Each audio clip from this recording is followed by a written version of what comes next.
Hello students.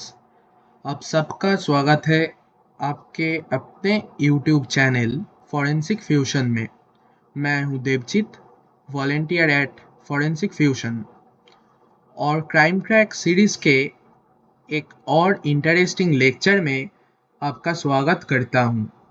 आज हम बात करेंगे decoding justice through DNA fingerprinting के बारे में। डीएनए फिंगरप्रिंटिंग कैसे काम करता है और ये न्याय को कैसे सिंप्लीफाई करता है, ये मैं आपको आसान भाषा में समझाऊंगा। तो चलिए शुरू करते हैं। चलिए सबसे पहले बात करते हैं the man behind DNA fingerprinting के बारे में। ये शानदार इन्वेंशन का मूल कारण है सर एलेक जेफरीज, जो एक ब्रिटिश जेनेटिसिस्ट थे और जिन्होंने फॉरेंसिक साइंस में एक बड़ी क्रांति लाई है। सब कुछ शुरू हुआ उनके अर्ली रिसर्च से, जब उन्होंने डीएनए फिंगरप्रिंटिंग का आइडिया डेवलप किया था। ये टेक्निक उस वक्त का एक ब्रेक थ्रू हुआ करती थी और इससे पहला डीएनए फिंगरप्रिंटिंग से जो पहला केस सॉल्व हुआ था वो था कॉलिन पिचफॉर्क मर्डर केस। ये केस में डीएनए फिंगरप्रिंटिंग ने क्रूशियल रोल प्ले किया था और साबित कर दिया कि डीएनए एविडेंस कितना पावरफुल हो सकता है। सर अलेक जेफरीज के इस डिस्कवरी ने क्रिमिनल जस्टिस सिस्टम को हमेशा हमेशा के लिए बदल दिया और आज हम सब डीएनए एविडेंस के हर इन्वेस्टिगेशन का एक इम्पॉर्टेंट हिस्सा है। डीएनए फिंगरप्रिंटिंग के स्टेप्स डीएनए फिंगरप्रिंटिंग के प्रोसेस को स्टेप बाय स्टेप समझते हैं। अभी ये प्रोसेस है क्राइम सीन पर एविडेंस कलेक्ट करने से लेकर डीएनए प्रोफाइल मैच करने तक जाता है। मैंने इसको 5 सिंपल स्टेप्स में ब्रेक डाउन किया है, जो फ्लो चार्ट में आप देख सकते हैं। पहले है सैंपल कलेक्शन। सबसे पहला स्टेप है सैंपल कलेक्शन, मतलब क्राइम सीन से डीएनए सैंपल कलेक्ट करना। ये सैंपल क्या क्या हो सकता है, जैसे कि ब्लड हो सकता है, सलाइवा हो सकता है, या टिश्यू हो सकता है। बेसिकली जो भी चीज़ किसी शख्स ने टच किया हो या जिसमें उनके सेल्स हो सकते हैं। जैसे अगर क्राइम सीन पर एक ग्लास मिला है जिसमें किसी शख्स का सलाइवा है, तो उससे हम डीएनए एक्सट्रैक्ट कर सकते हैं।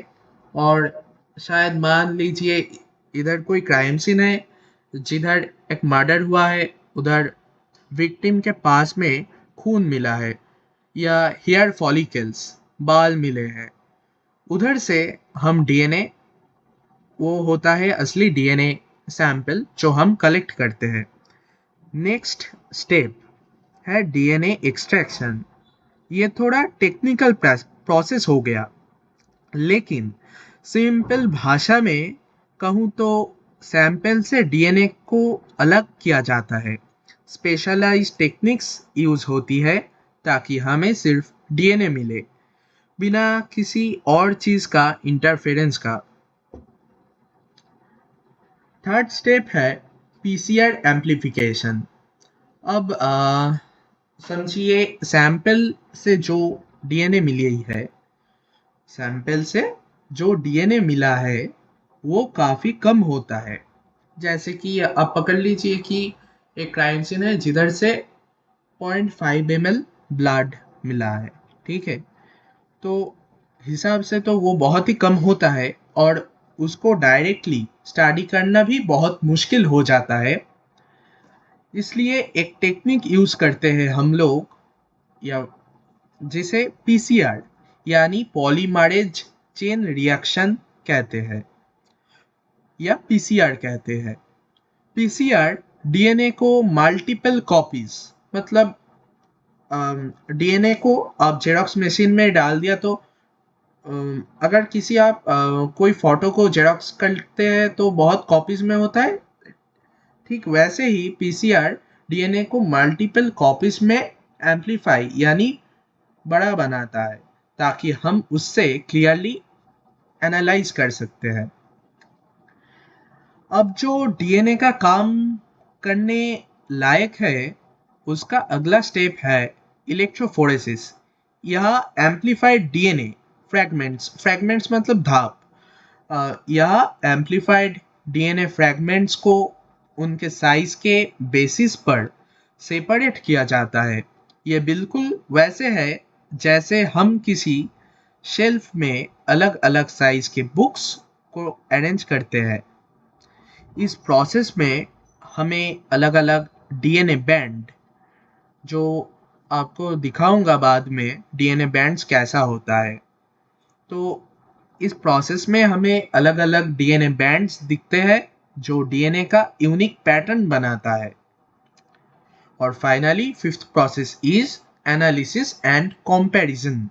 और फाइनली हम आते हैं इस स्टेप पर। अब जो डीएनए पैटर्न मिला है उससे हम सस्पेक्ट के डीएनए से कंपेयर कर सकते हैं।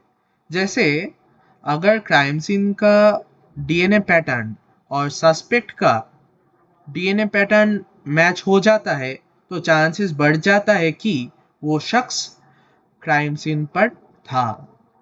लेकिन अगर मैच नहीं होता तो शख्स को क्लियर भी किया जा सकता है, मतलब अगर नहीं मैच होता तो शख्स शख्स नहीं रहता है, इसका मतलब है। तो ये जो स्टेप्स है डीएनए फिंगरप्रिंटिंग का, जो एक बहुत टेक्निकल एंड बहुत बड़ा प्रोसेस होता है क्राइम सॉल्विंग के लिए। ओके, आगे बढ़ते हैं। Analysis of DNA by tandem repeats. Okay, इस प्रोसेस में हम एक टेक्निक यूज करते हैं जिसे कहते हैं टैंडेम रिपीट्स एनालिसिस, यानी एसटीआर, शॉर्ट टैंडेम रिपीट्स।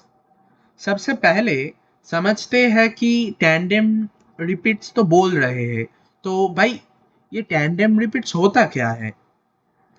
आपके आपके नहीं, मेरे भी डीएनए में कुछ सीक्वेंस बार बार रिपीट होते हैं। बार बार रिपीट होते हैं मतलब अब पकड़ लीजिए ए बी सी डी में मेरा नाम जैसे देवजीत है और आपका पकड़ लेते हैं आर्यन है, तो आर्यन नाम में ARYAN, तो ए बहुत बार रिपीट हो रहा है। ठीक ऐसे ही आपके डीएनए में कुछ ऐसे ही सीक्वेंसेस होता है जो बार बार रिपीट होते हैं। जैसे और एग्जाम्पल के तौर पे हम बोल सकते हैं, जैसे एक सेंटेंस के कुछ शब्द अगर बार बार लिखे हो, ये रिपीटेड सीक्वेंसेस किसी भी इंसान में अलग होता है। मतलब आपके जो सीक्वेंस मतलब रिपीटेड सीक्वेंस है, मेरा रिपीटेड और मेरा जो रिपीटेड सीक्वेंस रहेगा वो दोनों अलग अलग होता है। ठीक है, इन्हीं पैटर्न्स को एनालाइज करके हम डीएनए फिंगरप्रिंटिंग करते हैं।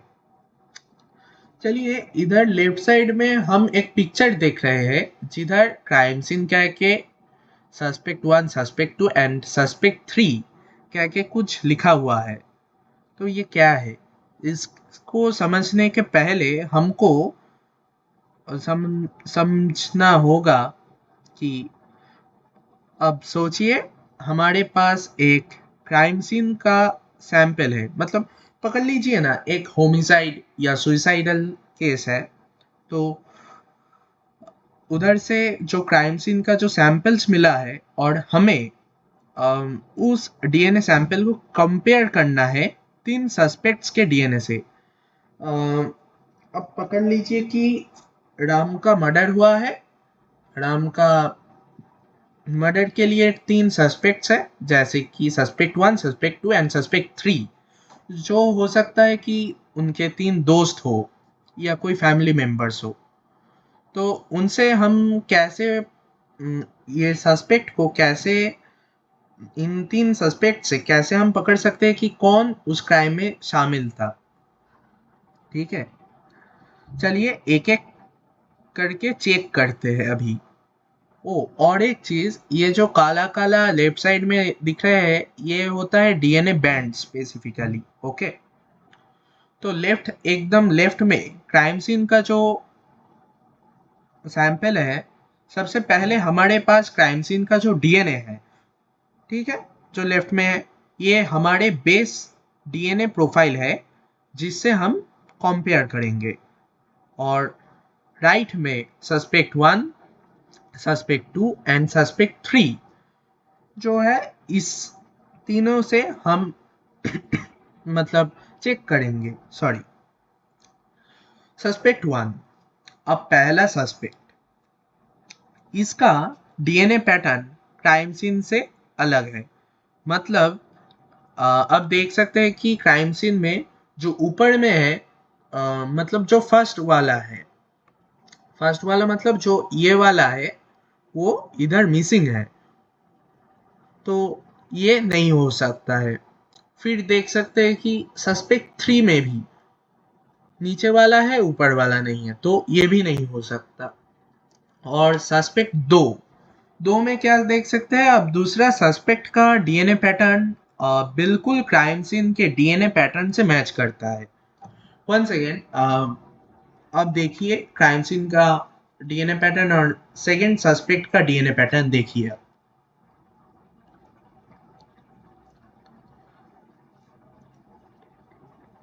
हो सकता है आपको समझ आया है कि दोनों सेम ही है, एक एक ही है बोल सकते हैं।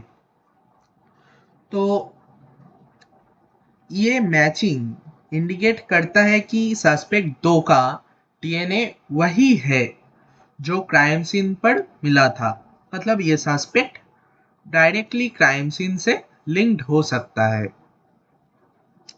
तो ये था डीएनए फिंगरप्रिंटिंग का एनालिसिस का प्रोसेस।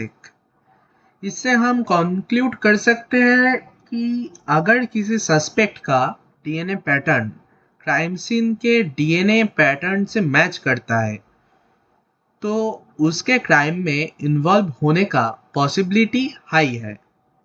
चलिए आगे बढ़ते हैं। अब हम बात करते हैं डीएनए फिंगरप्रिंटिंग के सिग्निफिकेंस के बारे में, यानी कि क्रिमिनल जस्टिस सिस्टम में ये डीएनए फिंगरप्रिंटिंग भाई कितना जरूरी होता है। चलिए देखते हैं। सबसे पहले डीएनए फिंगरप्रिंटिंग एक पावरफुल एविडेंस होता है। ये ऐसे होता है जैसे हर आदमी का एक यूनिक सिग्नेचर हो। इससे हम ये आइडेंटिफाई कर सकते हैं कि सस्पेक्ट वैसे ही इन्वॉल्व्ड है या नहीं। और अगर कोई इनोसेंट है तो उससे भी क्लियर कर सकते हैं।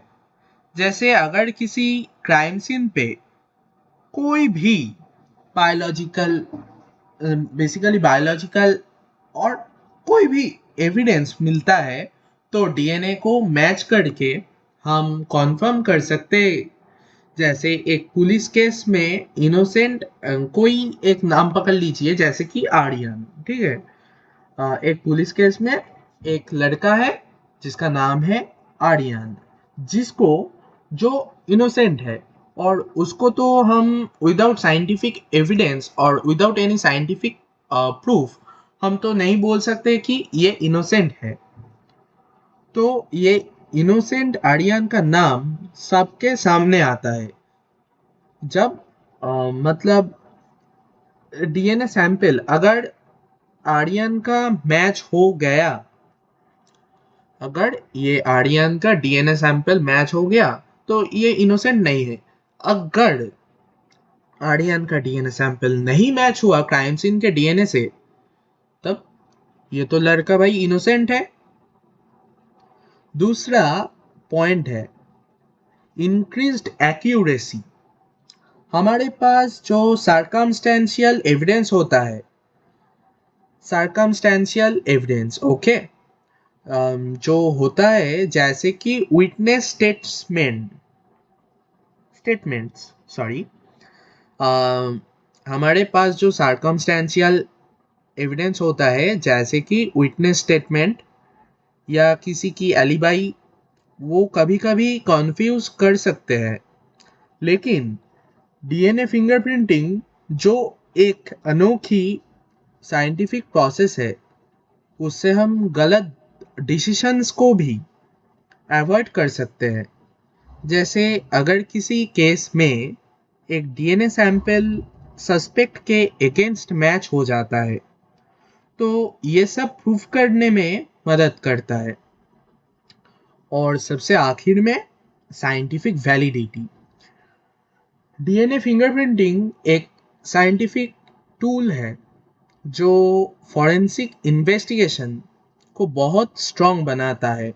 इमेजिन कर लो कि अगर एक पर्सन को रॉन्गफुली कन्विक्टेड किया जाता है और बाद में डीएनए टेस्ट से सब क्लियर हो जाता है, तो ये तो सिस्टम को बहुत ट्रस्टवर्दी बना देता है ना। नेक्स्ट स्लाइड पे जाते हैं।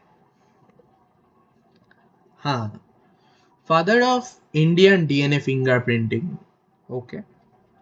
अब ऐसे व्यक्ति के बारे में जिन्होंने इंडिया में डीएनए फिंगरप्रिंटिंग को एस्टेब्लिश करने में अपना महत्वपूर्ण योगदान दिया था। ये व्यक्ति है डॉक्टर लालजी सिंह, जिन्होंने अपनी मेहनत और डेडिकेशन से न सिर्फ डीएनए फिंगरप्रिंटिंग को इंडिया में इंट्रोड्यूस किया, बल्कि कई सारे हाई प्रोफाइल केसेस में इस टेक्नोलॉजी का इस्तेमाल करके न्याय की जीत दिखाई। डॉक्टर लालजी सिंह ने अपनी रिसर्च की शुरुआत डीएनए फिंगरप्रिंटिंग पर की थी और अपने काम से उन्होंने दुनिया को दिखाई कि किस तरह से टेक्नोलॉजी क्रिमिनल जस्टिस सिस्टम में एक गेम चेंजर बन सकती है। उनका सबसे पहला स्टेप था डीएनए फिंगरप्रिंटिंग को इंडिया में लाना, जिसके बाद उन्होंने कई बड़े केसेस में इस टेक्निक का इस्तेमाल किया। उन्होंने राजीव गांधी के असैसिनेशन केस 1991, 2012 में हुआ दिल्ली बाज गैंगरेप केस एंड 2013 में हुआ हैदराबाद ब्लास्ट केस जैसे मामलों को सॉल्व में बहुत मदद की थी। डॉक्टर लालजी सिंह जो है, इनकी प्रभावित और महान योगदान को देखते हुए उन्हें 2004 में पद्मश्री से सम्मानित किया गया, जो कि उनकी डीएनए फिंगरप्रिंटिंग और फॉरेंसिक साइंस फील्ड में किए गए अविस्मरणीय योगदान का प्रमाण है। उनका जीवन और उनका काम हमारे लिए एक गर्व का विषय है। उन्होंने अपने काम से न सिर्फ अपने देश की सेवा की, बल्कि पूरी दुनिया को दिखाई कि इंडिया में भी साइंस और टेक्नोलॉजी के मैदान में अपना अपार संभावनाएं हैं। तो इसके आगे कौन सा स्लाइड है? ओ, फ्यूचर ऑफ डीएनए फिंगरप्रिंटिंग। तो डीएनए फिंगरप्रिंटिंग तो आप लोग समझ सकते हैं, और ये जो डीएनए फिंगरप्रिंटिंग है अब तेजी से एडवांस हो रहा है नए टेक्नोलॉजीज के इंटीग्रेशन के साथ। सबसे पहले जो है नेक्स्ट जेनरेशन सीक्वेंसिंग या NGS का डेवलपमेंट हुआ है जो एनालिसिस की स्पीड को काफ़ी बढ़ाता है और कॉस्ट को कम करता है, जिससे इन्वेस्टिगेशन और ज़्यादा एफिशिएंट और फास्ट हो सकती है। दूसरा मेजर ब्रेक थ्रू है portability of DNA analysis tools. Okay, portability of DNA analysis tools जैसे हो गए मोबाइल DNA किट्स, जिससे फॉरेंसिक प्रोफेशनल्स अब फील्ड में या क्राइम सीन में भी एनालिसिस कर सकते हैं और क्राइम सीन्स पे ही जल्दी रिजल्ट्स पा सकते हैं। और फिर आता है बायो इन्फॉर्मेटिक्स का रोल, जो एडवांस एल्गोरिदम का यूज़ करके DNA एनालिसिस को और एक्यूरेट बनाता है, कॉम्प्लेक्स पैटर्न्स को आइडेंटिफाई करने में मदद करता है। आने वाले टाइम में लॉ एनफोर्समेंट एजेंसीज के पास पोर्टेबल डिवाइस हो सकते हैं जिनके थ्रू वो क्राइम सीन पर ही DNA सैंपल्स को मैच कर सके, जिससे इन्वेस्टिगेशंस का पेस काफ़ी फास्ट हो जाएगा। तो कंक्लूजन ये है कि DNA फिंगरप्रिंटिंग एक बहुत ही इम्पोर्टेंट टूल है जस्टिस के लिए, जो कि क्रूशियल साइंटिफिक एविडेंस प्रोवाइड करता है। ये इन्वेस्टिगेशन की एक्यूरेसी को इम्प्रूव करता है, जिससे रॉन्गफुल कन्विक्शन रिड्यूस होती है और जस्टिस सिस्टम में फेयरनेस बढ़ती है। सस्पेक्ट्स को आइडेंटिफाई करके ये क्रिमिनल्स को पकड़ने में मदद करता है और क्राइम्स सॉल्व करने में भी हेल्प करता है। और सबसे ज़रूरी बात, ये इनोसेंट लोगों को इनोसेंट प्रूफ करने में मदद करता है, जिससे वो जो गलत तरीके से एक्यूज थे उनका नाम क्राइम रिकॉर्ड से मिट जाता है। जैसे कि इंडिया में फिलहाल बहुत सेक्सुअल असॉल्ट केसेस हो रहा है और बहुत सारे सेंसिटिव केसेस में भी ये DNA फिंगरप्रिंटिंग और DNA profiling vital role play करता है, क्योंकि ये विक्टिम और परपिट्रेटर या अपराधी के बीच के कनेक्शन को साइंटिफिकली प्रूव करता है, जो केस को सॉलिडिफाई करने में मदद करता है। तो ये था हमारा आज का सेशन, जिसमें हमने डिकोडिंग थ्रू DNA फिंगरप्रिंटिंग के बारे में बोला। अगर आपको कोई क्वेश्चन है या कोई चीज़ क्लियर नहीं हुई हो तो आप ज़रूर पूछ सकते हैं। हमारे YouTube चैनल फॉरेंसिक फ्यूजन को सब्सक्राइब करना ना भूलें, और अगर आपको ये लेक्चर पसंद आया हो तो लाइक और शेयर ज़रूर कीजिएगा। आपका फीडबैक हमारे लिए बहुत वैल्यूएबल है। Thank you and take care.